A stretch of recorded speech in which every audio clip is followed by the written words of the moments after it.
Apelido não, né? Na verdade, meu apelido é Zé, porque é José Américo, fica Zé, né? Quando eu era criança, eu não gostava do Zé. Eu achava muito comum, tá? Eu gostava do Américo, que eu achava mais diferente. E hoje em dia eu gosto mais do Zé. Eu sou um cara comum, não tem nada muito especial, muito diferente, não. Olha, vou te falar uma coisa, a minha infância foi uma infância muito boa, muito livre. Eu cresci em Maceió, nasci aqui em São Paulo, vivia solto, brincava na rua, jogava futebol, andava de bicicleta. Depois eu me mudei para outro lugar, que era perto da praia. E aí comecei a ir para a praia todo dia, pegar onda. E foi uma infância que eu realmente brinquei muito e tive muita liberdade. Vamos dizer que eu acho que foi uma infância bem saudável.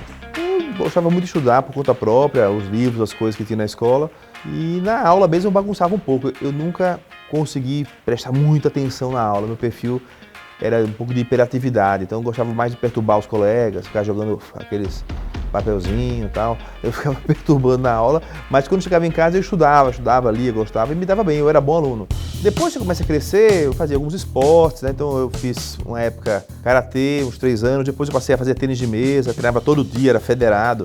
Treinava 2, 3 horas por dia, jogava por Alagoas. Eu tenho uma família de médicos, meu avô por parte de mãe é médico e meu pai é médico também. Então tem muitos médicos na família, sempre foi uma coisa que eu pensei em fazer. E acabei indo para medicina porque era um desafio, tinha essa coisa da competição na escola, eu era bom aluno, isso pesou também, a familiar e acabei optando por isso. Quando eu entrei na faculdade de medicina eu detestei mesmo, achei péssimo. Então os primeiros 2 anos da faculdade foram muito difíceis, muito ruins. Eu pensei realmente em deixar a faculdade de medicina. Até que eu comecei a dar plantão no hospital e no plantão a gente ficava na sala de sutura basicamente, isso no 2º ano de faculdade, suturando, dando ponto.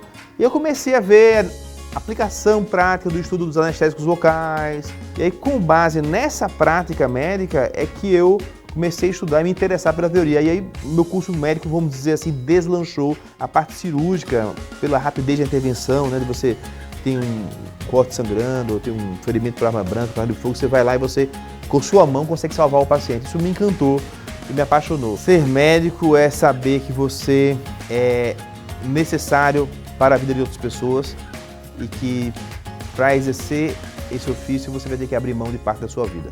O maior medo é eu faltar para minhas filhas. Alguns filmes me marcaram, vou te falar. Na minha infância, Indiana Jones, quando eu assisti, achei o máximo do máximo. Cinema Paradiso foi um filme que eu assisti que me marcou muito. Comecei a gostar de filme europeu. Hoje em dia, o hábito que eu tenho maior, mais forte, que eu faço diferente é ler livros e escutar podcasts sobre história. Eu estudo história a fundo. Um livro, nesse momento atual nosso, Por que as Democracias Morrem? Um livro bem atual. Ficasse invisível por 48 horas, o que eu faria? A invisibilidade é um desejo dos curiosos, né? Eu acho que as coisas que a gente não sabe e não vê, é para não saber e não ver mesmo. A preparação para a residência foi algo que me estressou muito. E aí eu pensei que eu não fosse ser aprovado em nenhum grande serviço para residência médica. O que eu fiz? Eu comecei a estudar. Nós montamos um grupo com 5 colegas, pegamos as provas dos 10 últimos anos e a gente se reunia uma vez por semana. Cada um desvendava a fundo 10 a 20 questões e passava para o outro os comentários. E assim, com esse grupo, a gente se reuniu umas 12 semanas, mais ou menos, criou uma certa rivalidade, um queria saber mais que o outro, um sabia um detalhe que o outro não sabia. E nesse clima de competição e de ajuda mútua, a gente teve um resultado excelente.